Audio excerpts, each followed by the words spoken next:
ভাগবতম স্কন্ধ 11 অধ্যায় 2 শ্লোক 40 অনুবাদ।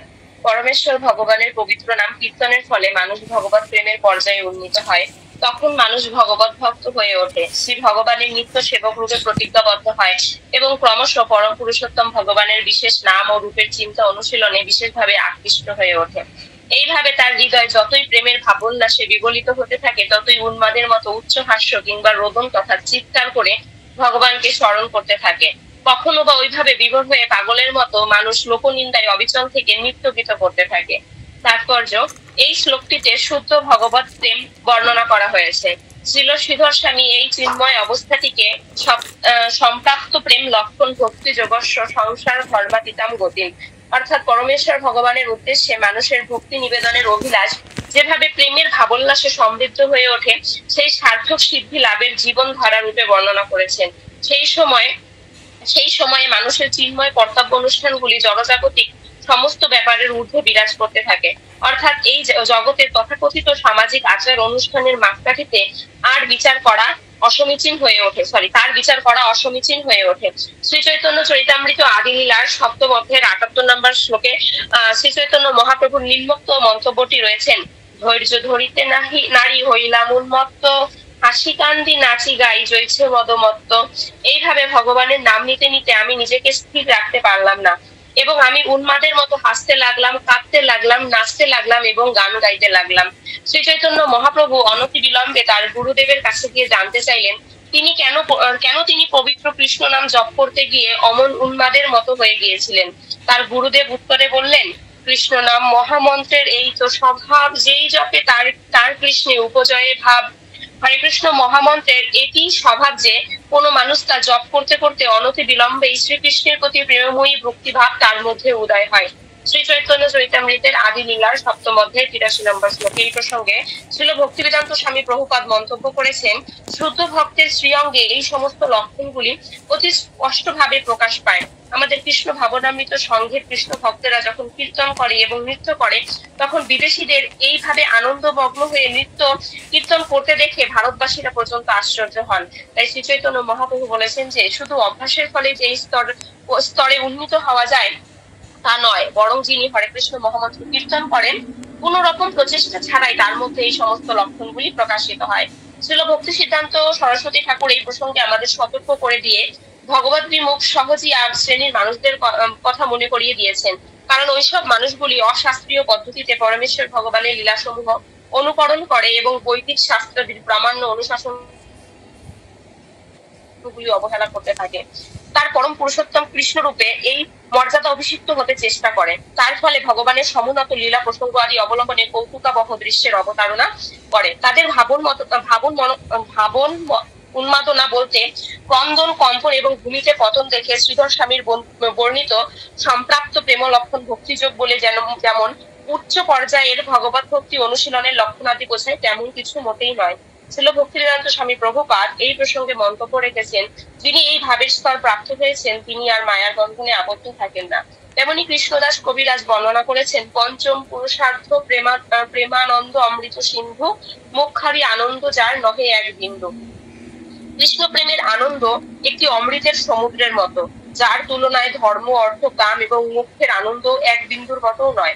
শ্রী চৈতন্য চরিতামৃতের আদি লীলার সপ্তম অধ্যায়ের 85 নম্বর শ্লোকের এই অধ্যায়ের পূর্ববর্তী শ্লোকে উল্লেখ করা হয়েছে যে গায়ন বিলচ বিচরেদ সঙ্গ, যখন মানুষের জনজাগতিক ইন্দ্রিয় উপভোগের সকল প্রকার আসক্তি রহিত হতে পারে, তখন সেই অসঙ্গ পর্যায়ে উন্নীত হলে মানুষের মধ্যে ভগবত ভক্তির প্রেমময়ী ভাব উন্মাদনার লক্ষণাদি প্রকাশ পায়।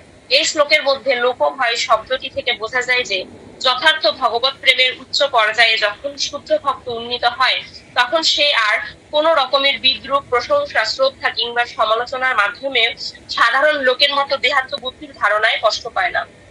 শ্রীকৃষ্ণ পরম তত্ত্ব, তিনি পরম পুরুষোত্তম ভগবান এবং তিনি স্বয়ং যখনই তার আত্মনিবেদিত সেবকের কাছে উদ্ঘাটিত করেন, তখন পরম তত্ত্ব সম্পর্কে সকল প্রকার সন্দেহ এবং কল্পনার চিরতরে বিলুপ্তি ঘটে।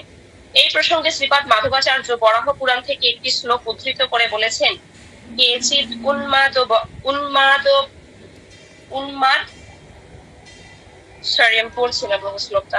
কিছু ভগবত ভক্ত উন্মাদের মধ্যে বাহ্যিক লক্ষণাদি প্রকাশ করেন, অন্যেরা অন্তরে ভক্তিভাব পোষণ করে থাকেন, আবার আরো অনেকে উভয় ধরনের আচরণই ব্যক্ত করেন। ভক্তের মুখ নিঃসৃত ভাব প্রকাশ এবং তার দৃঢ়চিত্ত ভক্তিভাব লক্ষণাদি থেকেই তার ভক্তির স্বরূপ বিচার করা যেতে পারে, অন্য কোনো উপায়ে নয়। ভাবন মাদনায় উচ্চহাস এবং ভগবত প্রেমের উপলব্ধির অন্যান্য লক্ষণাদির ব্যাখ্যা প্রসঙ্গে শ্রীল বিশ্বনাথ চক্রবর্তী ঠাকুর অতি সুন্দর একটি দৃষ্টান্ত দিয়েছেন। ওই যশোদা নন্দন শ্রীকৃষ্ণ তস্করটি ননি চুরি করবার জন্য বাড়িতে ঢুকেছে, ধরো তাকে, তারাও তাকে। এইভাবে বয়স্কা গোপী জড়তির ভয়ার্ত কথা শুনে শ্রীকৃষ্ণ তৎক্ষণাৎ বাড়ি থেকে বেরিয়ে পড়তে উদ্যত হলেন। যে ভক্তের কাছে এই দিব্য লীলা প্রসঙ্গটি উদ্ঘাটিত হয় তিনি ভাবন মন্দনায় হাস্যরস উপভোগ করতে থাকেন, কিন্তু তারপরেই আকস্মাৎ তিনি শ্রীকৃষ্ণকে আর দেখতে পান না। তাই তিনি দারুণ হতাশায় চিৎকার করতে থাকেন, হায়, আমি জগতের সবচেয়ে বিপুল আনন্দ সম্পদ পেলাম, আর এখন হঠাৎ সেটি আমার হাত থেকে বেরিয়ে গেল। তাই ভক্ত উচ্চস্বরে রোদন করতে থাকেন, হে আমার ঈশ্বর, কোথায় তুমি, আমাকে উত্তর দাও। শ্রী ভগবান উত্তর দেন, প্রিয় ভক্ত, তোমার উচ্চ কণ্ঠের অভিযোগ আমি শুনেছি, আর তাই তো আবার আমি তোমার সামনে এসেছি। ভগবান শ্রীকৃষ্ণকে এইভাবে আবার দর্শন করতে পেরে ভক্ত গান করতে শুরু করেন, আজ আমার জীবন সার্থক হলো। তাই দিব্য আনন্দ উৎফুল্ল হয়ে তিনি উন্মাদের মতো নৃত্য করতে থাকেন। শ্রীল বিশ্বনাথ চক্রবর্তী ঠাকুর আরো মন্তব্য করেছেন যে দ্রুত চিত্ত অর্থাৎ বিগলিত হৃদয় শব্দটির মাধ্যমে বোঝানো হয়েছে শ্রী ভগবানকে দর্শনের ঐকান্তিক আকুলতার উত্তাপে হৃদয় দ্রবীভূত হয়ে গোলাপি আপেলের রসে পরিপূর্ণ জম্বু নদীর মতো উচ্ছ্বাসিত হয়ে ওঠে। আচার্যদেব আরো ব্যাখ্যা করেছেন যে নাম কীর্তনস্য সর্বোৎকর্ষম বর্তমান, এবং পূর্ববর্তী শ্লোক থেকে পরিষ্কারভাবে শ্রবণম কীর্তনম বিষ্ণু অর্থাৎ পরম পুরুষোত্তম ভগবান শ্রী বিষ্ণুর নাম যশ কীর্তন এবং শ্রবণের চরম উৎকর্ষতা সুস্পষ্টভাবে হৃদয়ঙ্গম করা যায়। শ্রী চৈতন্য মহাপ্রভু এই তত্ত্বটির গুরুত্ব বোঝানোর জন্য উদ্ধৃতি দিয়েছেন, হরের নাম হরের নাম হরের নামৈব কেবলম অলৌ নাস্তেব নাস্তেব নাস্তেব গতির অন্যথা। এই কলিযুগে ভগবানের দিব্য নাম কীর্তন করা ছাড়া অন্য কোনো গতি নেই, অন্য কোনো গতি নেই, অন্য কোনো গতি নেই। শ্রী চৈতন্য চরিতামৃত গ্রন্থের এই আদি লীলার সপ্তম অধ্যায় ৭৬ নম্বর শ্লোকের তাৎপর্য বিশ্লেষণ প্রসঙ্গে শ্রীল ভক্তিবেদান্ত স্বামী প্রভুপাদ বিশদ ব্যাখ্যা উপস্থাপন করেছেন। শ্রীল ভক্তি সিদ্ধান্ত সরস্বতী ঠাকুর এই প্রসঙ্গে নিম্নলিখিত শ্লোকটি আমাদের অনুধাবন করতে পরামর্শ দিয়েছেন, পরিবদতু জনযথা তথা বাননুমুখর নবয়ং বিচারায়ম হরিরস মতিরা মদাতিত্তমা ভুবি ভুবি বিলোঠাম নটাম নির্বিষাম।